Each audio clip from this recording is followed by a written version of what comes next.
인간이 인간다운 것은요, 내가 인간의 존재성을 가지고 살려고 할 때는 내가 누구인지 알 때입니다. 그러니까 내가 누구인가, 내가 인간인가에 대한 의식이나 그런 존재감이 없으면 내가 인간에 대한 가치가 스스로 파괴하는 거예요. 그게 파괴되고 맙니다. 그러니까 내가 인간이라는 존엄성이 없으면 그 존엄성을 내가 상실하게 되고 다른 누군가의 가치나 내 스스로의 인간의 존엄 가치까지도 파괴하게 되는 겁니다.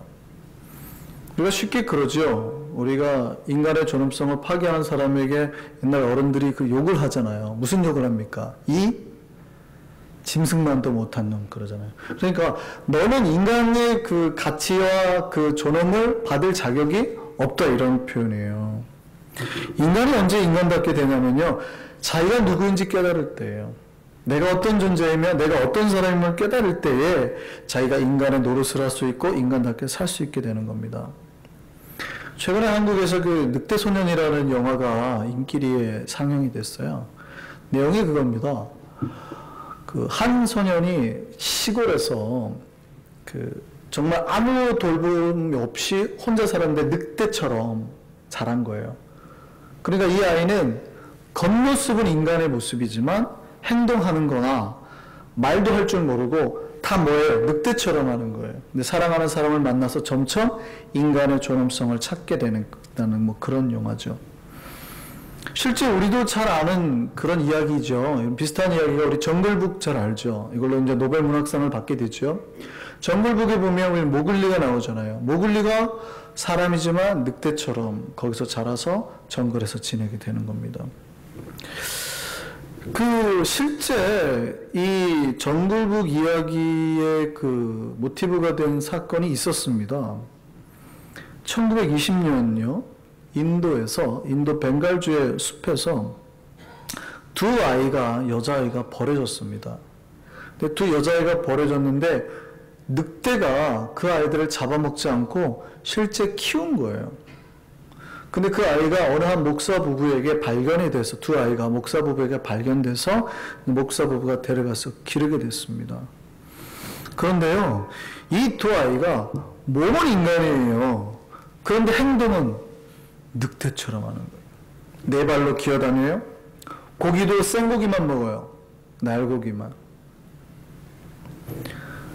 말도 늑대 모양으로, 그러니까 늑대 말도 아니고 사람 말도 아닌 중간 말을 했대요. 그리고 고기 냄새 아주 민감하고 음식을 주면 그릇에서 먹지 않고 땅에 쏟고 핥아 먹었어요. 옷을 입혀버리면 찢어버리고, 그리고 인간을 싫어하고 인간이 다가오는 것도 싫어했습니다. 안타까운 거는 2살과 8살이었는데 2살 된 아마라라는 여자아이는 1년 만에 죽었어요. 근데 이제 8살 된 카마라라는 아이는 9년을 더 살았는데, 이들이 이제 이 아이가 점차 인간의 행동을 배우기 시작하게 됐습니다. 근데 굉장히 배우는 게 늦었대요. 이 그릇을 두 손으로 드는 데만 1년 반, 서서 걷는 데만 1년 반, 죽기 전에 9년 동안 배운 언어가 한 5살 수준? 우리 한 주 정도로밖에 말을 못했대요. 무슨 얘기일까요? 인간이 인간답게 사는 거는, 인간이 될 수 있는 존재가 되는 거는 내가 인간이기 때문이 아니에요. 인간의 의식, 인간의 사고, 인간의 배움, 교육, 내가 인간으로서 존엄의 가치를 가질 때입니다. 그러니까 내가 누군지를 알지 못하고 그것을 배우지 못하면 우리가 인간의 노릇을 할 수 없다라는 것을 보여준 사건이라고요. 그러니까 내가 이 눈코입이 있다고 인간이 아니라 내가 인간이라는 의식과 존엄이 없으면, 배움이 없으면 인간처럼 못 살 수도 있다는 얘기예요. 또 놀라운 특징 중에 하나가요, 그들이 처음 발견됐을 때 그러니까 그렇게 정말 늑대처럼 짐승처럼 살 때 특징이 가장 큰 게 뭐냐면요, 이 아이들이 빛을 싫어했답니다. 어둠을 좋아했대요. 빛을 아주 싫어했어요. 짐승 같았다는 거예요. 그리고 나중에 이제 이 아이들이 교육을 받고, 속도는 물론 느렸지만 교육을 받고 점차 변화되면서 변화된 특징이 뭔 줄 알아요? 점차 어둠을 싫어하고 빛을 찾기 시작했다라는 거예요. 이게 인간으로서의 찾아가는, 인간의 그 존엄성을 찾아가는 것 중에 가장 특징적인 사건이었습니다. 이건 우리 신앙에도 동일합니다. 내가 어떤 존재인지 깨닫지 못할 때, 내가 하나님이 만든 귀한 백성임을 알지 못할 때, 내가 죄인으로 그대로 살 때 우리는 뭘 더 좋아해요? 빛보다는 어둠을 좋아합니다. 동의하십니까? 여러분 과거에 우리 그랬죠. 근데 우리가 빛이신 하나님을 만나고 그 빛이 우리 안에 들어오면 어떻게 해요? 우리가 이제 빛으로 변하는 거예요. 어둠을 싫어하게 되고 빛의 자녀처럼 살게 되는 겁니다. 그래서 우리가 밝은 빛의 존재가 되어버리는 거예요. 마치 전구가 있잖아요. 사실 그 전구 자체가 이 볼이 빛이 나는 건 아닙니다. 그죠? 이게 빛이 나는 게 아니고 정확하게는 그 속 안에 있는 필라멘트가 빛이 나는 거예요. 그죠? 그러니까 원래는 우리가 빛 자체는 아니에요. 근데 우리 안에 누가 들어오심으로? 예수가 들어오심으로 우리가 뭐가 돼버려요? 빛이 돼버려요. 이해됐어요? 그럼 우리가 빛을 낼 수 있고 빛의 자녀가 될 수 있는 거에 그 원인은, 근거는 어디에 있어요? 내 안에 있는 게 아니라 그 빛이 내 안에 들어오셨을 때, 필라멘트가 내 안에 들어오셔서 나를 빛을 밝혀주면 우리가 빛이 나는 거예요. 그럴 때 우리 주변에 나타나는 특징적인 현상이 뭐냐면 내 주변의 어둠이 사라지게 된다는 거예요. 여러분이 빛이신 하나님을 받아들이면요, 여러분 주변에 점차 뭐가 사라지냐면 어둠의 것들이 사라지게 된다는 겁니다. 이거 믿으십니까? 그러니까 여러분이 주님을 만났다는 가장 특징적인 사건은 뭐냐면 여러분 주변에 어두운 것들이 이렇게 없어져야 되는 거예요. 예수님이 마태복음에 그렇게 말씀하셨습니다. 우리의 존재에 대해서 마태복음 보실까요? 자, 너희는 세상에 뭐라고요? 정확하게 그렇게 말해요. 우리가 뭐라고요? 세상에 빛이라. 너희가 세상의 빛이니 너희가 있는 곳에 주변에는 뭐가 없어져요? 어둠이 없어요. 그래서 산 위에 있는 동네들마다 뭐가 사라져요? 어둠이 사라져요. 숨겨질 수 없어요. 그러니까 어떻게 보면은 산 같은데, 골짜기 같은데 보면 어둠이 있고 막 이렇잖아요. 캄캄한 데가 있잖아요. 근데 여러분이 빛이 되어서 가 있으면 그 자리에 뭐가요? 어둠이 없어진다는 얘기예요. 우리가 하나님의 빛을 받은 존재로서 여러분이 직장에 가고 가정에 가고 각자 터에 있을 때마다 직장에 있던 뭐가 사라지고 어둠이 사라지고, 집안에 있던 뭐가 사라지고 어둠이 사라지고 점점 밝은 세상이 된다는 거예요. 이게 빛으로 부르신 우리가 세상에서 해야 될 일이라는 겁니다. 그래서 우리는 세상의 빛이에요. 에베소서에서도 오늘 똑같이 그 이야기 하고 있는 겁니다. 바울이 말하는 게 그거예요. 우리 8절 볼까요? 너희가 전에는 뭐더니? 어둠이었대요. 우리가 전에는 하나님 만나기 전에는 어둠이었대요. 그런데 이제는요, 주님 안에서, 주 안에서 뭐가 됐대요? 빛이 됐대요. 믿으십니까? 여러분이 빛임을 믿으시기 바랍니다. 그러니까 여러분이 빛이 되었어요. 이제 빛에, 그래서 예수 만남이에요. 예수 믿는 사람들 얼굴을 보면은요, 정말 그 빛이 드러나요. 이게 외관상으로도 드러납니다. 눈에서도, 우리 갱스터들을 만나면 눈에서 뭐가 흐르는지 알아요? 살기가 흘러요. 진짜로. 예수 믿는 사람 눈에는 뭐가 흐르는 줄 알아요? 은혜가 흘러요. 물론 다 그런 건 아닌 것 같아요. 가끔 살기가 흐르시는 분도 있어요. 근데 진짜로 이게 빛이 나와요. 은혜가 나오고. 믿으시죠? 예, 그래요. 그래서 여러분 하나님 빛이라 불렀어요. 그러면 여러분이 어떻게 살아야 될까요? 어떻게 행동해야 될까요? 바울이 뭐라고 그래요? 너희가 빛이니까 뭐처럼? 빛의 자녀처럼 행하라. 우리가 하나님의 빛을, 빛이신 하나님이 들어왔다면 빛이 빛나게 될 거고, 그러면 빛이 빛난 존재처럼 살게 된다는 거예요. 막 내가 행하고 싶어서가 아니라 그렇게 될 수밖에 없다는 거예요. 그렇게 살고 계시지요? 점검해 보셔야 돼요. 만약에 근데 내가 그렇게 살고 있지 못하면 왜 그럴까요? 원인이 어디에서 오는 거예요? 빛은 원래 내게 아니었다고 그랬잖아요. 필라멘트가 빛을 밝혀서 전구에 빛이 나듯이 내 안에 필라멘트의 은혜가 들어와서 내 안에서 성령의 불꽃이 막 타올라서 내가 빛이 난 거거든요. 그러면 빛이 사라졌다는 건 어떤 문제가 발생했다는 거예요? 그 필라멘트가 끊어졌다는 거예요. 하나님의 은혜의 빛의 역사가 더 이상 멈췄다는 거예요. 여러분 잘 보셔야 돼요. 예전에는 내가 빛이었어요. 요즘에 내가 빛이에요, 아니에요? 지금도 빛이어야 돼요. 근데 가끔 필라멘트가 끊어지시는 분들이 있어요. 그럼 어떻게 된 줄 아세요? 요게 끊어진 전구 어떻게 된 줄 아세요? 이거는 정말 이런 걸 보고 애물단지라고 그래요.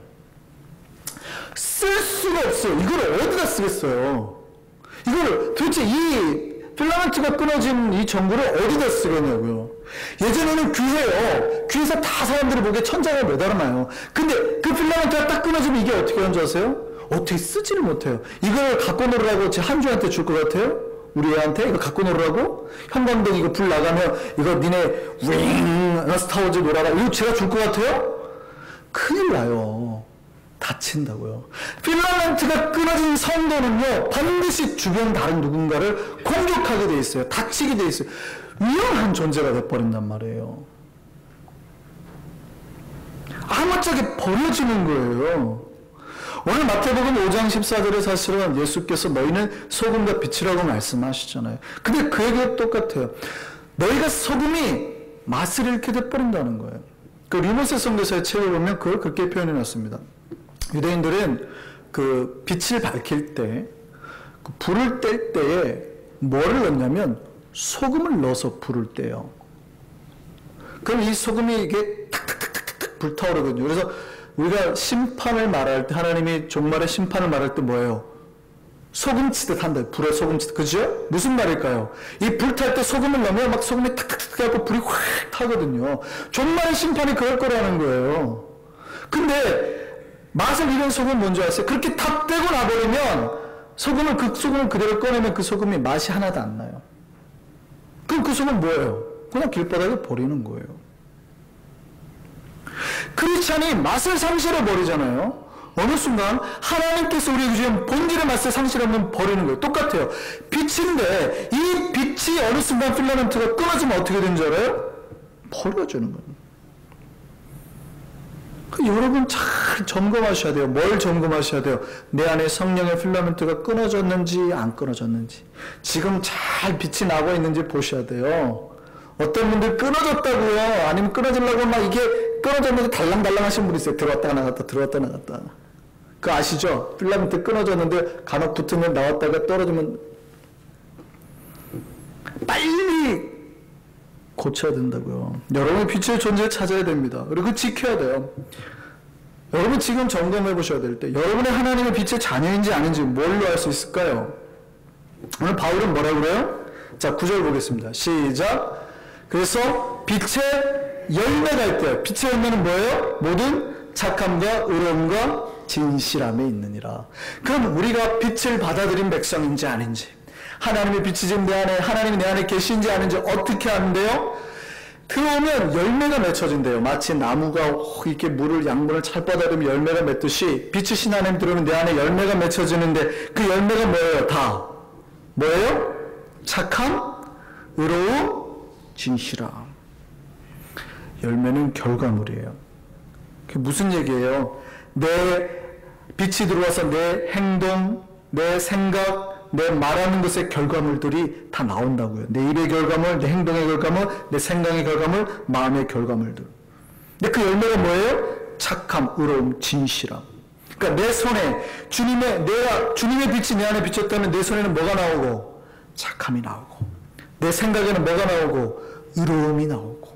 내 입에는 뭐가 나오고? 진실함이 나오고. 뿐만 아니라 예전에는 뭐가 자연스러웠어요? 어둠의 일들이 자연스러웠어요. 몰래 슬쩍 하는 거. 그죠? 몰래 나만 이렇게 하는 거. 거짓말. 아이 가자. 내가 좀 더 이거 손해보고 팔아. 그게 내 입에서 자연스럽게, 그리고 안 좋은 생각들이 어떻게 해서든지 저거를 속여서 내가 막 부정한 생각들이, 욕망의 생각들이. 근데 빛이 들어오면 더 어떻게 해요? 바른 것, 바른 행동, 바른 생각, 바른 말들이 나온다고요. 그게 자연스러워요. 오히려 어둠의 일에 참여하는 사람을 보면 이제 어떻게 하게 돼요? 자연스럽게 바울이 뭐 하게 된대요? 11절에 책망하게 된대요. 오히려 잘못한 사람을 보면 책망을 하게 되는. 그러면 안 돼요. 거짓말하지 마세요. 예수 믿으신 분이 그러면 안 돼요. 라고 하게 된대요. 사랑해야죠. 좀 더 용서해야죠. 하게 된대요. 우리가 그런 인생 살게 될 줄 믿습니다. 하나님 우리를 빛이라 그랬어요. 빛은 뭐 하는 존재인 줄 아세요? 드러나는 존재예요. 바울이 오늘 그래요. 너희는 뭐라고요? 이제 드러나게 된대요. 우리 인생은 그래서 크리스천의 인생은 절대 감출 수가 없습니다. 마태복음은 뭐라 그래요? 너희가 불을 켰는데 이 불을 켜놓고 그 위에 말을 덮어버린 사람이 있느냐? 이게 홀스가 아니에요. 이 말이라는 건 우리가 그 무게를 재는 한국에서 쓰는 말 이런 거 있잖아요. 큰 거. 근데 요즘 말로 바꿔서 말하면, 야, 누가 불 켜놓고 그 위에다가 이런 큰 그 바가지 같은 걸로, 덮어놓겠냐? 바보같이. 그 말이에요. 그런 사람이 어디 있겠냐? 불은 어디에? 보라고. 보라고 보는 거 보라고. 그 얘기는 뭐예요? 여러분이 세상의 빛으로 하나님이 빛이 와서 여러분 안에 왔잖아요. 그럼 여러분을 통해서 어떻게 하라고요? 세상 가운데 드러나라고 자꾸 이렇게. 근데 어떤 분들이 그래요. 내가 크리스찬인 거를 아무에게도 알리지 말라. 오직 언제만? 교회에서만. 절대 내가 교회 다닌다는 사실을 아무에게도 말하지 말라. 은밀하게 살죠. 왜요? 싫으니까. 내가 죄를 좀 짓고 싶은데 손가락질 당할까봐, 교회 다니는 것이 저런다고 그럴까봐 그게 싫은 거예요. 그래서 아무도 내가 교회 다닌다는 사실을 알리지 말라. 근데 하나님은 거꾸로 말하죠. 오히려 우리에게 빛이 들어온 이유는 뭐 하라고? 드러내라고. 자꾸 드러내서 내 빛으로 주변에 있는 어둠이 어떻게 하게끔? 사라지게끔. 잘못하는 사람 보고 책망을 하고 그러지 못하게끔 하도록 나를 그렇게 부르셨다는 거예요. 그럼 이제 우리가 테스트 해봐야 돼요. 오늘 바울이 그렇게 말합니다. 자, 10절에 보세요. 뭐 해보래요? 시험하여 보라 그러죠. 시험하여 보라. 우리가 하나님을 기쁘시게 하고 있는지 아닌지 시험해보래요. 하나님이 하는 게 기쁜지, 하나님이 하는 게 기쁜지, 내 욕망대로 사는 게 기쁜지 시험해보래요. 우리가 시험해보지 않으면 낭패를 당해요. 한 아이가 학교에서 집으로 돌아와서 엄마한테 말합니다. 엄마, 있잖아, 나 오늘 하지도 않은 일 때문에 선생님한테 혼났다? 뭐? 어떻게 이런 일이 있을 수 있어? 나 내일 학교 가서 선생님하고 상담을 좀 해야겠다. 근데 네가 뭔 일을 안 했는데 호목. 엄마가요, 체크해보지 않았으면 큰일 날 뻔했어요. 그죠? 우리가 점검해봐야 돼요. 여러분이 점검해보지 않으면 낭패를 당해요. 모든 기계는요, 주기적으로 점검을 해줘야 됩니다. 특별히 새로 산 기계는 괜찮아요. 그런데 오래된 기계일수록 훨씬 더 자주 손봐야 됩니다. 이거 동의하시죠? 그쵸? 예를 들어서 자동차를 보면은요, 새로 산 자동차, 3년, 산지가 3년 미만 된 자동차 손볼 필요가 있을까요? 없을까요? 거의 손볼 데가 없어요. 그냥 알아서 잘 굴려가요. 근데 차 산지가 5년, 10년 됐어요. 손을 봐야 될까요? 안 봐야 될까요? 예, 자꾸 이상한 소리가 나거나 뭔가 차가 이상한 냄새가 나면 빨리 손을 봐줘야 돼요. 신앙도 비슷해요. 새 가족일 때는요, 오히려 그 뜨거움이요, 이게 새 거예요, 새 거. 잘 나갑니다. 웬만하면은 이 신앙이 너무 뜨거워가지고요, 다른 죄나 이런 거 문제 잘 안 내요. 오히려 누가 문제가 생기는 줄 알아요? 오래된 신자들. 오래된 신자들은요, 굉장히 잘합니다. 왜냐하면 이 기계가 하도 많이 달려봐가지고 노하우는 있어요. 이 레인이고 딱 맞아가지고 잘 달려요. 그러니까 방법은 잘 알아요. 오래된 신자일수록 교회 생활 어떻게 하면 잘하는지 잘 압니다. 저하고 상담할 때 여러분 속에 있는 얘기 할까요, 안 할까요? 아이고, 제가 무슨 말을 하면은 제 앞에서 제 말에서 칭찬이 나오는지 다 알죠. 팬입니까 제자입니까? 거기 목사님 그 얘기 하잖아요. 신앙생활 잘하는 신자들은 목사 앞에서 무슨 말을 해야지 칭찬이 나오는지를 너무 잘한다고. 그러니까 자기가 잘못하고 뭐 안 좋은 소리 들을 말 해요, 안 해요? 안 한다고요. 세가족은요, 그런 거 할 줄 모르니까 막 꺼내다가 그때 역사가 일어나는 거예요. 속에 있는 상처 얘기하고 하다가 기도하다가. 익숙은 한데, 근데 보세요. 새 기계가 망가질 확률이 높아요? 오래된 기계가 망가질 확률이 높아요? 오래된 기계가. 그럼 어떻게 해야 될까요? 이 망가진, 이 필라멘트가 끊어졌잖아요. 그럼 어떻게 해야 될까요? 빨리 갈아줘야 돼요. 그러니까 부품을 교체하는 거는 누가 더 많이 노력해야 돼요? 오래된 신자가. 내 영혼의 상처나 갈등이나 필라멘트가 끊어질 확률은 새가족보다 오래된 신자가 훨씬 높다는 거예요. 여러분 안에 성령의 불꽃이 그 필라멘트가 끊어질 확률은요, 새가족은 별로 없어요. 오히려 오래된 신자에게 나타날 확률이 높아요. 그런데 오히려 오래된 신자가 자기를 돌볼까요, 안 돌봐요? 안 돌봐요. 괜찮다는 거예요. 지금 차에서 냄새가 나는데, 뭔가 끼익끼익 소리가 나는데 고쳐요, 안 고쳐요? 괜찮대요. 내가 이 길을 몇 년을 다녔다는 거예요. 나 시골 농장에서 불이 났습니다. 아주 막 신고를 했는데 소방차가 왔어요. 근데 이 소방차가 오자마자 막 그 농장 안으로 돌진을 해가지고요. 막 그 중심에서부터 불을 끄기 시작하는 거예요. 하고 진화를 하고 나왔습니다. 그러니까 목숨을 사르지 않고 소방관이 불을 꺼주니까 농장 주인이 너무 감사해서 도네이션을 했어요. 5,000불을. 그러니까 기자들이 탁 모여가지고 인터뷰를 했습니다. 아니 정말 훌륭하십니다. 소방관께서는 그 기증받은 5,000불로 뭘 하시겠습니까? 그때 소방관이 막 화가 나가지고 씩씩대는 한다는 소리가, 우선 저 차 브레이크부터 고쳐야겠습니다. 그냥 들을 게 있는 분만 들으세요. 문제는 우리의 삶의 어느 파트가 고장이 나잖아요. 분명히 고장이 난다고요. 근데 이 고장은 새가족이 나요? 오래된 우리가 나요? 여러분 신앙이 오래되면 오래될수록 고장날 확률이 훨씬 높아지는 거예요. 그럼 우리 뭐만 하면 됩니까? 부품을 갈아주기만 하면 돼요. 문제는 그 부품만 갈아주면, 필라멘트만 교체해버리면 새로운 존재가 되거든요. 그리고 그동안 해왔던 노하우가 있으니까 훨씬 더 빛을 낼 수 있다고요. 제 방에는 형광등이 꽤 많습니다. 제 사무실 가면, 제 방에 가면. 빛이 아주 밝죠. 근데요, 몇 달이 지나면 저도 모르게 왠지 빛이 어두워지고 있어요.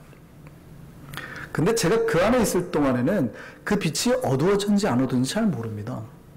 언제 하냐면 가끔가다 밖에서 딱 사무실 안에 들어가려고 할 때 왜 이렇게 어둡지? 이런 느낌이 딱 들 때가 있어요. 그러면요, 백발백중 2주 내지 3주만 지나면요, 형광등이 탁탁 몇 개가 나갑니다. 빛이 어두워지기 시작했다는 건 뭐예요? 사인이에요. 곧 망가진다는 사인이에요. 그럼 뭐 하면 돼요? 갈면 돼요. 근데 갈아보잖아요? 갈아보면 그때 느껴요. 와, 이런 세상이었나? 딱 갈고 나면 느끼는 게, 와, 엄청 밝네. 이렇게 좋은 세상이었네. 근데 어떻게 살았어요? 그 깜깜하고 어두운 세상 속에 익숙해지니까 그게 하나도 안 이상하더라는 거예요. 예전에는 내가 형광등이 이미 어두워져가지고 캄캄했는데 거기서 오래 지냈는데 그게 익숙해지니까 하나도 내 삶이 불편하지 않더라는 거예요. 근데 어느 순간 필라멘트가 나가버려요. 근데 갈고 나면 어떻게 돼요? 이렇게 밝은 걸, 이렇게 좋은 걸 이러고 있더라는 거예요. 주님이 우리를 빛으로 부르셨어요. 그렇다면 여러분 이제 뭐 하셔야 돼요? 내 점검을 해서 내 안에 필라멘트가, 내 안에 여러 가지 부품들이 지금 잘 돌아가는지 살아있는지 점검하셔야 된다는 겁니다. 그리고 만약에 혹시라도 필라멘트가 끊어지셨어요? 어떻게 망가진 데가 있어요? 빨리 바꾸세요. 그냥 놔두지 마시고. 그럼 어떻게 돼요? 여러분을 위해서 어떤 고백이 나와요? 이야, 진작 바꿀 걸. 이렇게 좋은 세상에 있었는데, 이렇게 밝은 세상에 있었는데, 이런 고백이 나온다고요. 그러게 될 줄 믿습니다. 오늘 바울이 권면합니다. 오늘 14절 말씀 볼까요? 같이 읽습니다. 그러므로 이르시기를 잠자는 자여 깨어서 어디서? 죽은 자들 가운데서 일어나라. 여기서 죽은 자들이라는 거는요, 시체들이라는 표현입니다. 그러니까 무슨 얘기냐면 우리 인간의 인생이라는 게 죽어있는 시체들이 탁 누워있는 시체와 같다는 거예요. 근데 어느 한 명에게, 특별히 나에게 하나님의 빛이 쫙 비쳤어요. 이 빛이 뭐예요? 생명의 빛이죠. 나를 살리는 빛이죠. 그래서 내가 살아났다고요. 그 얘기예요. 잠자는 죽은 자들 가운데서는, 시체들 가운데서 이제 잠자는 자여 깨어서 일어나라는 거예요. 하나님 빛이 비쳤으니까 더 이상 그 냄새나는데 썩어있는 누워있지 말라는 겁니다. 그 여러분 이제 어둠을 털고 일어나셔야 되는 거예요. 두 번째는 뭐 한지 아세요? 일어난 다음에 우리가 해야 될 일이 뭡니까? 아까 그 빛을 어디에 비추라고요? 세상의 빛으로. 이것은 마치 우리가 거울과 같아요. 은혜의 빛을 내가 받았으면 죽어있는 자들에 나아가서 내가 그 밝은 빛을 전구처럼 밝히면 하나님의 빛이 나를 그들을 통해서 그들에게 어떻게 해요? 전달이 되는 겁니다. 그러면 누워있던 그 죽어갈 영혼들이 어떻게 돼요? 살아나는 것이죠. 이걸 위해서 우리를 불렀다고요. 이것 때문에 하나님 우리에게 빛을 주셨다고요. 그럼 우리가 할 일이 명확해지죠. 이제 내가 어둠을 털고 빛으로 나오고, 뿐만 아니라 죽어있는 저들 향해서 내가 받은 은혜의 빛을 나눠주셔야 된다는 거예요. 이게 우리의 사명이라는 얘기입니다. 정말 하나님께서 우리에게 주신 그 사명대로 그 빛을 세상 가운데 비추고 전한 우리가 되기를 바랍니다. 그리고 그 빛으로 모든 사람들이 하나님께 영광을 돌려야 하기를 바랍니다. 하나님의 영광의 삶을 위해 우리를 부르셨음을 믿으시기 바랍니다. 우리 모두가 하나님의 영광의 빛을 비추는 인생을 사는 모두가 되기를 간절히 바랍니다. 우리 찬양하겠습니다.